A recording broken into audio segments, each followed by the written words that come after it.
हाय दोस्तों, मेरा नाम है पवन।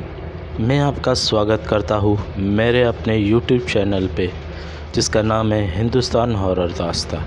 अगर आप मेरे चैनल पे पहली बार विज़िट किया है तो, और आपने अभी तक मेरे चैनल को सब्सक्राइब नहीं किया है तो अभी मेरे चैनल को सब्सक्राइब कर लो और लाइक, शेयर और कमेंट करना ना भूलें। और बिना वक्त गवाए सीधा आपको ले चलता हूँ कहानी की तरफ।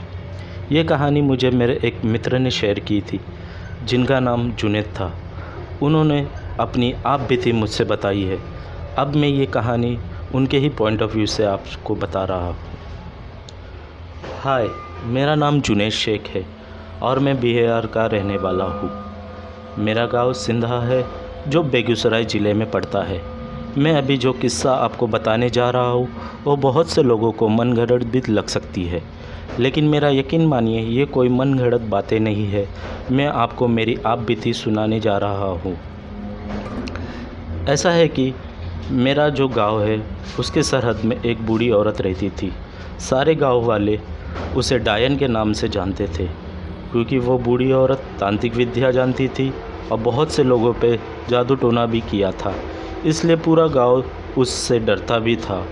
उस बूढ़ी का किस्सा मुझसे कैसे जुड़ा है वो मैं अब आपको बताने जा रहा हूँ। ऐसा है कि जब मैं 2009 में मुंबई से अपने गांव आया था, तब मेरी अम्मी अब्बा ने मुझे वेल्डिंग का कारखाना खोल के दिया था। और जब कारखाना खुलवा देने के बाद उन्होंने मेरी शादी भी फ़िक्स कर दी थी। और जब मेरी शादी की बातें मेरे दोस्तों को पता चली, तब वो लोग मेरी खिंचाई करते हुए मुझसे पार्टी मांगने लगे। तब मैंने अपने दोस्तों के साथ पास के एक सिटी में पार्टी करने और फिल्म देखने चले गए। जब वहाँ से आने में हमें देर हो गई, तब मेरे सारे दोस्त अपने अपने घर चले गए और मैंने ये डिसाइड किया कि मैं कारखाने में ही सो जाऊँगा। फिर मेरा एक दोस्त, जिसका नाम अली था, उसने मुझसे कहा कि चल जुनैद, मैं भी तेरे साथ यही सो जाता हूँ। फिर हम दोनों ने अपना अपना बिस्तरा लगा दिया और सो गए। हम जब यहाँ वहाँ की बातें कर रहे थे तब मेरे दोस्त को कब नींद लग गई वो मुझे पता भी नहीं लगा।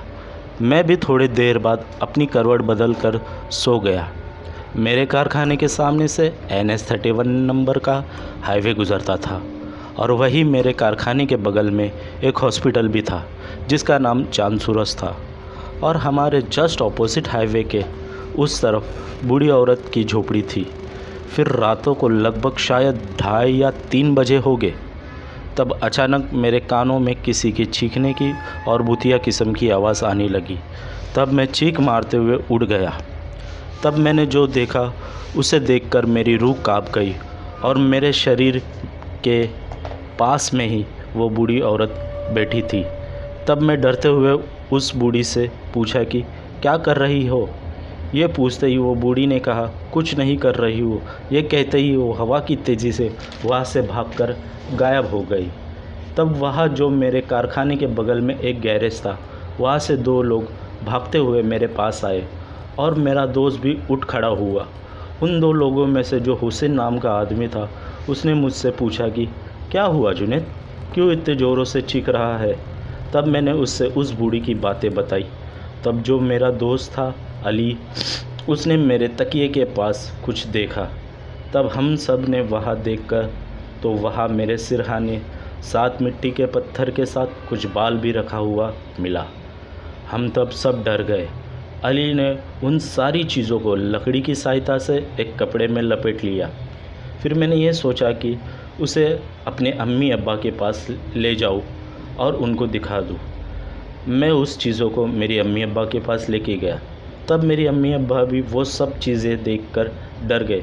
फिर उन्होंने मुझसे कहा, जुनैद तू टेंशन मत ले, हम कल सुबह होते ही इन सारी चीज़ों को लेकर किसी अच्छे मुफ्ती साहब या मौलाना साहब के पास जाते हैं। फिर जब उजाला होते ही उन सारी चीज़ों को हमने मौलाना साहब के पास ले गए।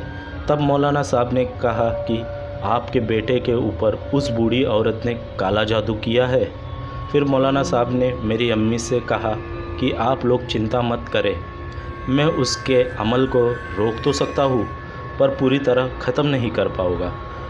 फिर मौलाना साहब ने कुछ आयत पढ़कर दम का पानी मुझे पिलाकर मुझे उस सारे असर को हटा दिया। फिर जाते जाते उन्होंने ये भी कहा कि बस अभी के लिए उसका असर हटा दिया है, पूरी तरह ख़त्म नहीं हुआ है। तब हम सब वहाँ से मौलाना साहब का शुक्रिया करके चले गए।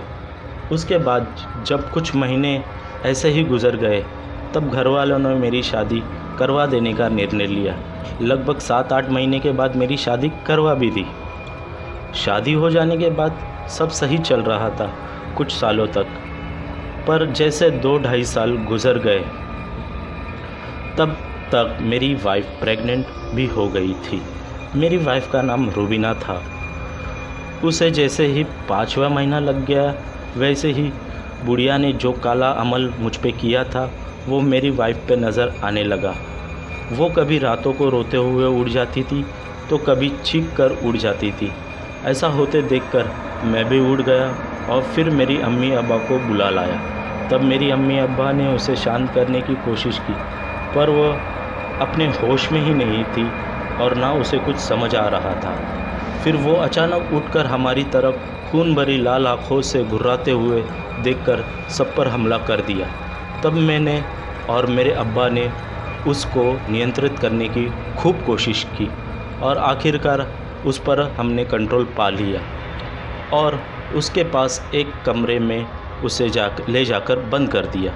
फिर अब्बा ने मुझसे कहा कि सुबह होते ही हम उसको उस मौलवी साहब के पास ले जाएंगे जिनके पास वो मुझे ले गए थे। सुबह होते ही हम सब रूबीना को लेकर मौलवी साहब के पास चले गए। मौलवी साहब ने उसे बड़ी ध्यान से देखा। वो मौलवी साहब पर भी गुर्रा रही थी। मौलवी साहब ने उस पर कुछ आयत पढ़ी और आयत पढ़ के उस पर दम किया, पर वो कंट्रोल में नहीं आ रही थी। तब रूबीना ने अजीब सी आवाज़ में कहा कि ये मौलवी, तूने इस लड़के को तो बचा लिया, लेकिन इस लड़की को तू क्या, कोई भी इसे नहीं बचा सकता। फिर मौलवी साहब ने हम सब से रूम के बाहर जाने को कहा। उन्होंने हमसे ये कहा कि अब मैं इस पर अपनी पूरी ताकत लगा दूंगा और इसे नियंत्रण में ले ही आऊँगा। हम सब रूम के बाहर चले गए। फिर लगभग 1 से 1.5 घंटे बाद जब मौलवी साहब ने रूम का दरवाज़ा खोला, तब हम सब मौलवी साहब के पास गए और उनसे पूछा कि अब रूबीना कैसी है। तब जो मौलवी साहब ने हमसे कहा, उस बातों को सुनकर हमारे पैरों के नीचे से ज़मीन ही खिसक गई। उन्होंने हमसे ये कहा कि जब आप सब पहली बार जुनैद को लेकर मेरे पास आए थे, मुझे तभी आपको सब बता देना चाहिए था। तब मेरे अब्बा ने मौलवी साहब से कहा कि क्या बात है मौलवी साहब, और कौन सी बात है जो आपने अभी तक हमसे नहीं बताई है। मौलवी साहब ने कहा, उस बूढ़ी औरत का जो काला जादू का असर था, मैंने तभी कहा था कि मैं उस असर को कम कर दूंगा, लेकिन हटा नहीं पाऊँगा। लेकिन मुझे तब ये भी बताना था कि आगे जाके वो जुनैद पर या जुनैद की फैमिली में से किसी न किसी को अपने चपेट में लेगी और उसे अपने साथ लेकर जाएगी। तब मैं मौलवी साहब पे नाराज़ होकर सब बकवासें ये बोलकर वहाँ से चले गया। तब मेरी अम्मी अब्बा ने मुझे आवाज़ दिया, जुनैद रुक जा, लेकिन मैं वैसे ही वहाँ से गुस्से में घर चला गया। जब मेरी अम्मी अब्बा घर आए, तब मैंने उनसे कहा कि अब मैं रूबीना को लेके किसी अच्छे हॉस्पिटल में जाऊँगा और किसी अच्छे से डॉक्टर को दिखाऊँगा। मैंने लगभग 1 महीने तक रूबीना को हॉस्पिटल में रखा। जब धीरे धीरे उसकी हालत में चेंजेस आई, तब उसने घर लेकर मैं आ गया और मैंने ये डिसाइड किया कि अब मैं उसे लेकर मुंबई शिफ्ट हो जाऊँगा। जब मैं मुंबई शिफ्ट हो गया तो हम सब बड़ी अच्छे से और सुख शांति से जीवन बिताने लगे। उसे ऐसा कोई भी असर नज़र नहीं आया उस पर। तो कुछ साल भर ऐसे ही अच्छे से गुजर गए। फिर अचानक जब आधी रात को वॉशरूम जाने के लिए मेरी आँख खुली, तब मैंने रूबीना को देख के डर गया। मैंने जो देखा तो मैं उसे देखकर थोड़ा कंफ्यूज भी हो गया। मैंने देखा कि रूबीना अपने सिरों को दोनों घुटनों के बीच छुपाकर रो रही थी। तब मैंने रूबीना को आवाज़ देते हुए कहा, रूबीना, ओ रूबीना, क्या हुआ है और तुम ऐसे क्यों बैठी हो? उसने मुझे कोई भी जवाब नहीं दिया। फिर से मैंने उसे 2-3 बार पूछा रूबीना क्या हुआ है, तुम ऐसे क्यों बैठी हो? तब उसने मुझे बड़ी डरावनी आवाज़ में कहा, चुप हो जा तू, वरना तू भी मेरे हाथों मरेगा। ऐसा सुनते ही मैं दौड़कर उसके पास गया और उसे अपने बाहों में पकड़कर उसे कंट्रोल में लाने लगा। तब मैंने रूबीना से कहा, रूबीना तुम्हें क्या हो गया है और तुम ऐसे बर्ताव क्यों कर रहे हो? तब उसने मुझे इतनी ज़ोरों से पुश किया कि मैं दूर जाके वॉशरूम के दरवाजे पे जाके टकरा गया।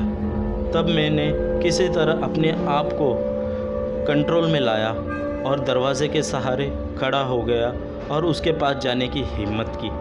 मैंने जब उसे ज़ोरों से पकड़ के अपनी बाहों में जकड़ लिया और उसके ऊपर आयतल खुर्शीद पढ़ने लगा। आयतल खुर्शीद एक आयत होती है। मैंने सारी रात आयत पढ़कर उस पर फूंकने लगा। तब धीरे धीरे सुबह होते होते रूबीना की हालत कंट्रोल में आई और जैसे सुबह हो गई तब मैंने उसे दरगाह ले जाने का डिसाइड किया। सुबह होते ही जैसे मैं उसे दरगाह ले गया तब वहाँ के मौलवी साहब के पास ले गया और उनको मेरी सारी दास्तां बता दी। उन्होंने मुझे उनकी जानकारी से ये बताया कि रूबीना पे बहुत बुरा काला जादू हुआ है और शायद अब वो ठीक नहीं होगी। तब मैंने मौलवी साहब से रिक्वेस्ट करते हुए कहा कि किसी भी तरह वो रूबीना को बचा ले। तब मौलवी साहब ने मुझे दिलासा देते हुए ये कहा कि मैं तो मेरी पूरी कोशिश करूँगा, बाकी ऊपर वाले के हाथ में है। अब रूबीना की डिलीवरी का टाइम भी पास आ गया था तो मैंने उसे हॉस्पिटल में एडमिट कर दिया। लेकिन रूबीना बहुत ही कमज़ोर हो गई थी। कुछ एक हफ्ते बाद उसकी डिलीवरी भी हो गई और हमें एक प्यारी सी लड़की हुई थी।